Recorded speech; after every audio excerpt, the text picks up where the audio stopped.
குமரி கண்டம் கிட்டத்தட்ட 4 வருஷத்துக்கு முன்னாடி இந்த சேனல்ல இதே டாபிக்கை பத்தி பேசியிருக்கேன். கிட்டத்தட்ட 1000 டேஸ் ஆயிடுச்சு. ஆனா இன்னமும் இந்த டாபிக் மேல எனக்கு இருக்கிற எக்ஸைட்மெண்ட் அதே அளவுக்கு தான் இருந்துட்டு இருக்குது. குமரி கண்டம் அப்படின்னு சொன்னாலே இந்த குமரி கண்டம் கிட்டத்தட்ட ஆயிரக்கணக்கான வருஷங்களுக்கு முன்னாடி தமிழர்களோட மூதாதையர்கள் வாழ்ந்த பூமி இதுதான். இன்னைக்கும் இந்திய பெருங்கடலுக்கு கீழே, அதாவது இந்தியன் ஓஷனுக்கு கீழே ஒரு மிகப்பெரிய லேண்ட் மாஸ் இருக்குது. அங்க போய் ரிசர்ச் பண்ணி பார்த்தோம்னா ஆர்கியாலஜிக்கல் எவிடன்ஸ் கூட கிடைக்கும் அப்படின்னு சொல்ற ஒரிசா பாலு அவர்கள் மாதிரி ரிசர்ச்சர்ஸ் ஒரு சைடு, இன்னொரு சைடு மாடர்ன் சயின்ஸ் இருந்துக்கிட்டு இது உண்மையா இருக்கிறதுக்கான வாய்ப்புகள் கம்மின்னு சொல்றதுக்கான ரீசன்ஸ் என்ன? இன்னைக்கு வீடியோவில் நம்ம ரெண்டையுமே பார்க்க போகிறோம். ஒன்று, குமரி கண்டம் அப்படின்னு சொல்லப்படக்கூடிய நம்ம தமிழர்களோட ஆரம்ப புள்ளின்னு சொல்லப்படக்கூடிய இந்த ஒரு இடம் இன்னமும் கடலுக்கடியில் இருக்குன்னு நம்புறதுக்கான ரீசன்ஸ் என்னென்னு ஒரிசா பாலு அவர்கள் மாதிரி ஸ்காலர்ஸ் என்ன சொல்கிறாங்கன்னு, இன்னொரு side modern science and scientist ஏன் இது ஒரு மித்தாக இருக்குன்னு நினைக்கிறாங்க. இந்த ரெண்டு விஷயத்தையும் இன்னைக்கு வீடியோவில் நம்ம டீட்டெயில்டாக பார்க்க போகிறோம். குமரி கண்டத்தை பற்றின ஒரு இன்டெப்த் அனாலிசிஸ் தான் இந்த ஒரு video. So let's get started. But அதுக்கு முன்னாடி நீங்கள் அந்த சேனலை சப்ஸ்கிரைப் பண்ணலன்னா சப்ஸ்கிரைப் பண்ணுங்க. அப்போனா தான் இந்த மாதிரி இன்ட்ரெஸ்டிங்கான டாபிக்ஸ், ரேரான டாபிக்ஸ்லாம் உங்களுக்கு கேட்க இன்ட்ரெஸ்ட் இருந்தால் என்னால் கரெக்டாக டெய்லி உங்ககிட்ட சேர்க்க முடியும். ஸோ சப்ஸ்கிரைப் பண்ணிட்டீங்களா? ஜாயின் பண்ணிட்டீங்களா எம்ஜி ஸ்குவாட்ல? ஆரம்பிக்கலாமா?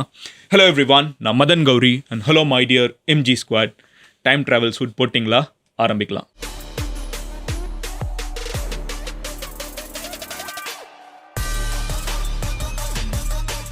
முதல் விஷயம் என்னன்னு பார்த்தீங்கன்னா, குமரி கண்டம்னா என்னன்னு தெரியாதவங்களுக்கு ஒரு 10 இன்ட்ரெஸ்டிங்கான பாயிண்ட்ஸ் குமரி கண்டத்தை பற்றி நம்புறவங்க என்னென்ன சொல்கிறாங்கன்னு அவங்க கிட்ட சொல்லிடுறேன். ஃபர்ஸ்ட் விஷயம் என்னன்னு பார்த்தீங்கன்னா, குமரி கண்டம்ங்கிறது ஒரு மிகப்பெரிய லேண்ட் மாஸ். ஓகேவா? ஒரு லேண்ட் மாஸ் எங்கேருந்து எவ்வளவு தூரத்துக்கு இருந்திருக்குன்னு பார்த்தீங்கன்னா, இந்தியாவில இருந்து மேடகாஸ்கர் வரைக்கும், ஆப்பிரிக்கா கிட்ட இருக்கிற மேடகாஸ்கர் வரைக்கும், மேடகாஸ்கர்ல இருந்து ஆஸ்திரேலியா வரைக்கும், பேசிக்கா இந்தியாவுக்கு கீழே ஒரு பெரிய ட்ரையாங்கிளை கடல்ல வச்சு பார்த்தீங்கன்னா எவ்வளோ பெரிய இடம் இருக்குமோ அதுதான் குமரி கண்டம். இந்த குமரி கண்டத்துல தான் தமிழர்கள் ஆயிரக்கணக்கான வருடங்களுக்கு முன்னாடி வாழ்ந்திருக்காங்க அப்படின்னு சொல்லப்படுது. இந்த குமரி கண்டத்துல ஒரு மிகப்பெரிய விண்கல் விழுந்துச்சு. அது விழுந்ததுல சுனாமிஸ் பயங்கரமா ரைஸ் ஆச்சு. இதோட வெளிப்பாடா இங்க இருக்கக்கூடிய மக்கள் இந்தியாவுக்கும் ஆஸ்திரேலியாவுக்கும் ஆப்பிரிக்கா பக்கமும் போயிட்டாங்க. அதனால தான் இந்த குமரி கண்டம் தண்ணிக்குள்ள போயிடுச்சு. ஆனா இன்னமும் இந்த குமரி கண்டம் தண்ணிக்குள்ள இருக்குதுன்னு நம்புறவங்க சொல்றாங்க. ரெண்டாவது என்ன அப்படின்னு பாத்தீங்கன்னா, இந்த குமரி கண்டத்துல இருக்கக்கூடிய நிலங்கள் என்னென்னு சொல்லப்படுது. கோகனட் லேண்ட்ஸ், தென்னை மரங்கள் இருக்கக்கூடிய நிலங்கள், மரங்கள் வளையக்கூடிய நிலங்கள், பாலை நிலங்கள், டெசர்ட்ஸ், ஹில்லி ரீஜியன்ஸ், அதுக்கப்புறம் கோஸ்டல் லேண்ட்ஸ், அப்புறம் குள்ளமான பனை மரங்கள் இருக்குங்க, டுவார்ஃப் பனை மரம், ஸோ டுவார்ஃப் பாம் ட்ரீஸ் இருக்கக்கூடிய நிலங்கள், அண்ட் சாண்டி லேண்ட்ஸ். இது எல்லாமே குமரி கண்டத்தில் இருக்கக்கூடிய ஜியாகிரபிக்கல் ஃபீச்சர்ஸ்னு கிளைம்ஸ் இருக்குது. மூணாவது என்னன்னு பார்த்தீங்கன்னா, இங்கே பெண்கள் தான் ஆட்சி செஞ்சுட்டு இருந்தாங்க. தமிழர்கள் ஒரு காலகட்டத்தில் இங்கே இருந்தப்போ பெண்கள் தான் இங்கே முழுக்க முழுக்க ஆட்சி செஞ்சுட்டு இருந்தாங்க. அதனால தான் அதுக்கு பேரே குமரி கண்டம் அப்படின்னு சொல்றாங்க. நாலாவது என்னன்னு பார்த்தீங்கன்னா, அங்கே இருக்கக்கூடிய பெண்கள் தன்னோட கணவர்களை அவங்க தான் சூஸ் பண்ணுவாங்க. நம்ம ஹிஸ்டரின்னு சொன்னாலே ஆண்கள் போய் அப்படியே பெண்களை ஒரு ராணியை போய் இழுத்துட்டு வர மாதிரிலாம் நிறைய காட்சிகள் பார்த்துருப்போம்ல சினிமாவில். அந்த மாதிரிலாம் கிடையாது. இங்கே பெண்கள் தான் யார் கூட இருக்கணுங்கிறத சூஸ் பண்ணுவாங்க. அதுக்கப்புறம் பெண்கள் தான் நிலத்தோட உரிமையாளர்களுமே. நம்ம ஹிஸ்டரியில் எடுத்து கொஞ்ச நாளுக்கு முன்னாடி பார்த்தா கூட மோஸ்டா தாத்தா கிட்ட தான் லேண்ட் இருக்கும். பாட்டி கிட்ட இருக்கிறது தாத்தா தான் வச்சிருந்தாரு சொல்லுவோம். பட் குமரி கண்டத்தில் அப்படிலாம் கிடையாது. விமன் தான் லேண்ட் ஓனர்ஸாவும் இருந்தாங்க. ஸோ விமன் தான் லேண்ட் ஓனர்ஸ், விமன் தான் கல்யாணத்தில் யார் கல்யாணம் பண்ணணும்னு சூஸ் பண்றது, அந்த ஆட்சி செஞ்சது விமன் தான். ஸோ இது கம்ப்ளீட்டா பெண்கள் கண்ட்ரோல் எடுத்திருந்த ஒரு land, where women and men were treated equally அப்படின்னு சொல்றாங்க. அதுக்கப்புறம் பார்த்தீங்கன்னா, ஹியூமன் ஹிஸ்டரியில முக்கியமான ஒரு எபிட்டோம் ஆஃப் சொசைட்டியாவே இருந்துச்சு. அதாவது நிறைய செழிப்பான ஒரு ஊரா இது இருந்துச்சுன்னு சொல்லப்படுது. இந்த இடத்துல சங்கம் அப்படிங்கிற ஒரு விஷயம் தமிழ்ல நம்ம அடிக்கடி கேள்விப்பட்டிருப்போம். சங்கம் வளர்த்த மதுரைன்னு கூட சொல்லுவாங்க. சங்கம்னா ஒரு இடத்துல நிறைய போயட்ஸ், நிறைய லிட்ரேட்ஸ் எல்லாருமே ஒன்னா சேர்ந்து அந்த மொழிக்கு நிறைய கான்ட்ரிபியூஷன்ஸை மேக் பண்றது, நிறைய லிட்ரரி ஒர்க்ஸை கிரியேட் பண்றது, நிறைய புக்ஸ் அந்த மாதிரி உருவாக்குறது. ஸோ இந்த மாதிரி நிறைய ஓலைச்சுவடிகள் சங்க தமிழ்ல உருவாக்கப்பட்டுச்சு. இப்போ இவங்க என்ன சொல்றாங்கன்னு பார்த்தீங்கன்னா, மொத்தம் 3 சங்கம் இருக்குது. ஒன்று முதல் சங்கம், ரெண்டாவது இடை சங்கம், மூன்றாவது கடை சங்கம். இந்த கடை சங்கம் நடத்தின மதுரை தான் இப்போ இருக்குது. தண்ணி மேல இப்போ மதுரை இருக்குல்ல, மதுரை எங்கூர், அந்த மதுரை கடை சங்கம் தான். அதுக்கு முன்னாடி 2 சங்கம் வளர்க்கப்பட்டுச்சு. அந்த 2 சங்கமுமே, அதாவது நிறைய கவிஞர்கள் எல்லாருமே ஒன்னா சேர்ந்து உட்கார்ந்து ஒரு டிஸ்கஷன்ஸ்லாம் நடத்தினாங்க. அந்த 2 ஊருமே இப்போ தண்ணிக்குள்ள இருக்குது. அந்த 2 மதுரையுமே தண்ணிக்குள்ள இருக்குது அப்படின்னு சொல்றாங்க. அடுத்த கிளைம் என்னன்னு பாத்தீங்கன்னா, அந்த சோழர்கள், பாண்டியர்கள் இதெல்லாம் நம்ம சொல்லிட்டு இருக்கோம். இவங்களோட மூதாதையர்கள் எல்லாருமே குமரி கண்டத்திலிருந்து வந்தவங்க தான். அண்ட் இந்த குமரிகண்டம் வந்து ஆண்கள் பெண்கள்னு ரெண்டு பேரையுமே ரொம்ப ஈக்குவலாக ட்ரீட் பண்ணாங்க. எந்த அளவுக்குன்னு பார்த்தீங்கன்னா ரெண்டு பேருமே ஈக்குவலாக கோல்டு ஆர்னமெண்ட்ஸ், ஒரு எபிட்டோம் ஆஃப் ஒரு உயர்ந்த மெட்டல்னு பார்க்கக்கூடிய கோல்டு கூட ரெண்டு பேரும் ஈக்குவலாக வேர் பண்ணியிருந்தாங்கன்னு இதை பற்றின தியரிஸ்லாம் இருந்துட்டு இருக்கு. இப்போ இந்த குமரிகண்டமை பற்றி நம்ம இதெல்லாம் பேசுகிறோம், இதுக்கான ப்ரூஃப் என்ன இருக்குது அப்படின்னு சொல்லி கேட்டிங்கன்னா, ஒரிசா பாலு அவர்கள் ஒரு பிரசன்டேஷனில் என்ன சொல்கிறாங்கன்னா, பர்க்கிள் கிராட்டர் அப்படின்னு சொல்லப்படக்கூடிய ஒரு விண்கல் வந்து விழுந்த தடம் வந்து நீங்கள் சர்ச் பண்ணி பார்த்தீங்கன்னா கூகுளில் பிரக்கிள் கிராட்டர்னு சர்ச் பண்ணிங்கன்னா இந்தியன் ஓஷனுக்கு கீழே மேடகாஸ்கர் கிட்ட ஒரு மிகப்பெரிய விண்கல் வந்து 6000 வருஷத்துக்கு முன்னாடி விழுந்துச்சுங்கிறத படிப்பீங்க.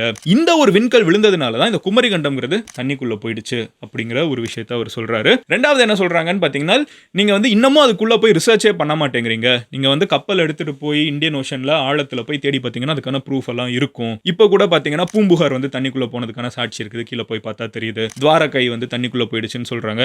இதெல்லாம் வச்சு பாக்குறப்போ இங்க உள்ள வந்து ஒரு லேண்ட் இருக்கணும் அப்படின்னு சொல்றாங்க. அப்புறம் கேமரூனியன், அதாவது ஆப்பிரிக்காவில் இருக்கக்கூடிய சில மக்கள் வந்து தமிழ்நாட்டில் இருக்கிற மக்களுக்கு நம்மள மாதிரி வந்து சில வார்த்தைகள் ஒரே மாதிரி மேட்சிங்காக யூஸ் பண்ணுறாங்க. இந்த கான்செப்ட் எல்லாம் வந்து அவங்க முன்வைக்கக்கூடிய சாட்சிகளாக இருக்குது.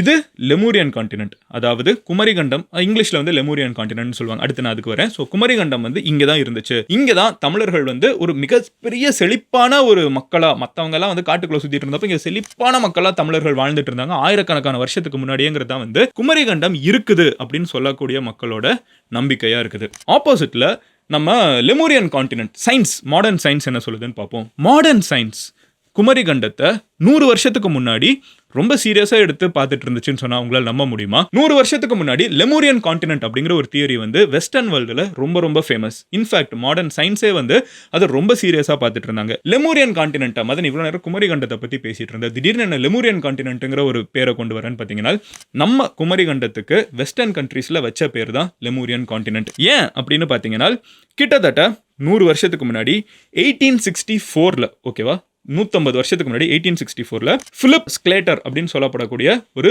ஜுவாலஜிஸ்ட் இருந்தாரு. இவர் தான் வந்து முதல்ல லெமூரியன் கான்டினென்ட் அப்படிங்கிற இதே நிலப்பரப்புல, இப்போ நம்ம தண்ணிக்குள்ள போயிடுச்சுன்னு சொல்றோம்ல, இதே இடத்துல ஒரு லேண்ட் இருக்குதுங்கிறத ப்ரொபோஸ் பண்றதே ஒரு வெள்ளக்காரர் தான் வெஸ்டர்ன் வேர்ல்ட்ல முதல்ல. ஓகே, நம்ம ஆள் ஒருத்தங்க அங்க போய் சொல்லல, அங்க இருக்கிற ஒரு வெள்ளக்காரரே சொல்றாரு. இவர் ரொம்ப well known zoologist. Okay, Philip ஸ்க்லேட்டர்ங்கிறவர்.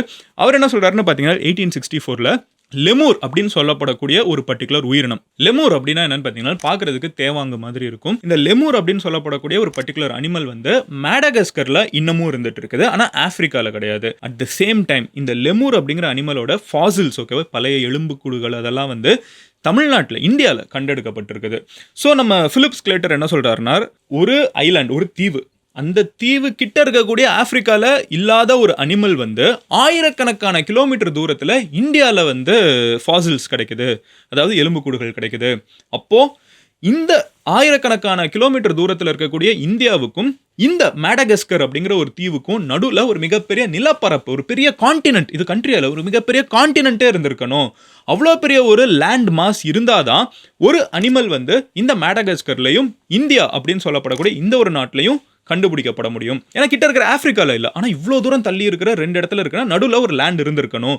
பின் காலகட்டங்களில் இது தண்ணிக்குள்ளே போயிருக்கணும்னு சொல்லிட்டு பிலிப் ஸ்க்லேட்டர் அப்படிங்கிறவர் வந்து 1864 இந்த தியரியை ப்ரொபோஸ் பண்ணுறாரு. அண்ட் நடுவில் இருக்கக்கூடிய இந்த ஒரு லேண்டை வந்து லெமூரை வச்சு அவர் சொல்கிறதுனால இந்த நடுவில் இருக்கக்கூடிய லேண்டை வந்து, அதாவது நம்ம குமரிகண்டம்னு சொல்கிற இந்த ஒரு இடத்த வந்து அவர் லெமூரியன் கான்டினென்ட் அப்படின்னு சொல்கிறாரு. இந்த லெமூரியன் கான்டினென்ட் தான் வந்து ரொம்ப ஃபேமஸ் ஆகுது வெஸ்டர்ன் வேர்ல்டில், வெளிநாடுகளில், வெள்ளக்கார நாடுகளில். ஏன்னா அவங்களுக்கு ஆல்ரெடி அட்லாண்டிஸ்ங்கிற ஒரு கான்செப்ட் இருக்குது. ஒரு ரொம்ப செழிப்பான ஒரு பூமி தண்ணிக்குள்ளே போயிடுச்சு, அங்கே மிகப்பெரிய வைரங்களும் வைடூரியங்களும் தங்கங்களும் வந்து கிடைக்கும், கடவுள்கள்லாம் அங்கே தான் வாழ்ந்துட்டு இருந்தாங்கிற ஒரு கான்செப்ட் வந்து கிரீக் மித்தாலஜியில் இருக்குது. ஓகேவா, ஸோ கிரேக்கர்களோட கதைகளில் இருக்கக்கூடிய ஒரு மித்திக்கலான ஒரு லேண்ட் வந்து ஒருவேளை இந்த லெமூரியன் கான்டினென்ட்டான அவங்களுக்கும் கியூரியாசிட்டி வருது.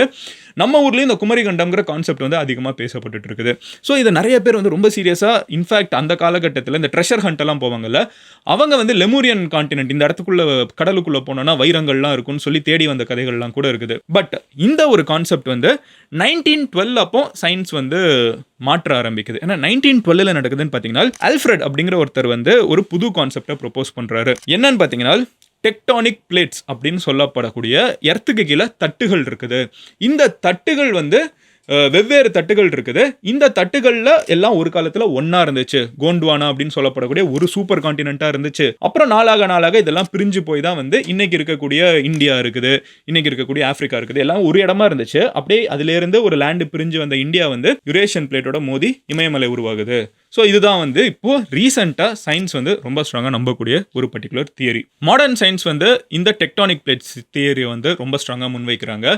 இருந்தாலும் நிறைய தமிழ்நாட்டில் இருக்கக்கூடிய மக்கள், எஸ்பெஷலி ஒரிசா பாலு அவர்கள் மாதிரி நிறைய பேர் இருந்துக்கிட்டு இல்லை நீங்கள் இதை போய் தேடி பார்த்துட்டு சொல்லுங்கள், நீங்கள் பிளேட்டு அதெல்லாம் சொல்கிறீங்க எல்லாம் சரி, பட் இந்த கார்ட்டர் வந்து விழுந்ததுக்கு சாட்சி இருக்கா அப்படின்னு சொல்லி கேட்டிங்கன்னா, அதாவது 6000 வருஷத்துக்கு முன்னாடி ஒரு மிகப்பெரிய விண்கல் வந்து விழுந்துருச்சுன்னு சொல்கிறோம்ல, அதுக்கான சாட்சி இருக்கான்னு தேடி பாருங்க. ஒரு பிரசன்டேஷனில் அவர் சொல்கிறாரு, பர்க்கல் கிரேட்டர் அப்படின்னு சொல்லப்படக்கூடிய கிரேட்டர் வந்து உண்மையிலே இந்தியன் ஓஷனுக்கு கீழே இருக்குது. அது 6000 இயர்ஸ்க்கு முன்னாடி ஒரு மிகப்பெரிய விண்கல் வந்து வெளியிலிருந்து வந்து விழுந்திருக்குது. மிகப்பெரிய சுனாமிஸ் அதை உருவாக்கி இருக்கணும்னு கூட வந்து சயின்ஸ் நம்மளுக்கு சொல்லுது.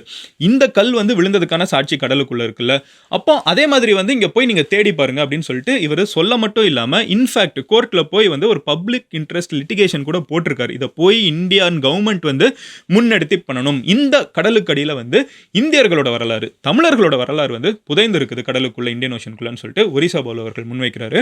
சயின்ஸ் வந்து டெக்டானிக் பிளேட்ஸ் தியரியை வந்து முன்வைக்கிறாங்க. சில கான்செப்ட்ஸ்லாம் பார்த்தீங்கன்னா, நம்ம கோவிலுக்குள்ளலாம் போனோம்னா யாழி மாதிரி சில அனிமல்ஸ் எல்லாம் இருக்கும்ல, ஒரு மிக்ஸ் ஆஃப் லயன், அப்புறம் வந்து இந்த சிலைகள் தூண்லலாம் இருக்கும் பார்த்தீங்கன்னா, ஒரு யானை மாதிரி தந்தம் இருக்கும், ஆனால் சிங்கம் மாதிரி முகம் இருக்கும், குதிரை மாதிரி கால் இருக்கும். இந்த மாதிரி அனிமல்ஸ் கூட இந்த லெமூரியன், அதாவது குமரி கண்டத்தில் தான் இருந்துச்சுன்னு கிளைம்ஸ் கூட முன்வைக்கப்படுது. இந்த வீடியோ முடிகிறப்போ நான் உங்ககிட்ட கேட்கணும்னு நினைக்கிற கொஸ்டின் என்னன்னு பார்த்தீங்கன்னா, நீங்கள் என்ன நினைக்கிறீங்க? இந்தியன் ஓஷனுக்கு கீழே ஒரு மிகப்பெரிய லேண்ட் மாஸ் குமரி கண்டம் இருக்குது அப்படின்னு நினைக்கிறீங்களா? அங்கே ஒரு லெமூரியன் கான்டினென்ட் இருக்குதுன்னு நினைக்கிறீங்களா? இல்லை மாடர்ன் சயின்ஸ் சொல்கிற மாதிரி இது டெக்டானிக் பிளேட்ஸ் மட்டும்னு நினைக்கிறீங்களா? உங்களோட ஒப்பீனியன் என்னங்கிறத கமெண்ட்ல சொல்லுங்கள். உங்கள் ஃப்ரெண்ட்ஸ் யாராவது இந்த மாதிரி குமரி கண்டத்தை பற்றிலாம் பேசுறதுக்கு ரொம்ப எக்ஸைட்டடாக இருப்பாங்கன்னா அவங்க கிட்ட இந்த வீடியோவை ஷேர் பண்ணுங்கள். நாளைக்கு உங்களை இன்னொரு வீடியோவில் பார்க்குறேன். பாய், சியர்ஸ், லவ் யூ ஸ்குவாட்.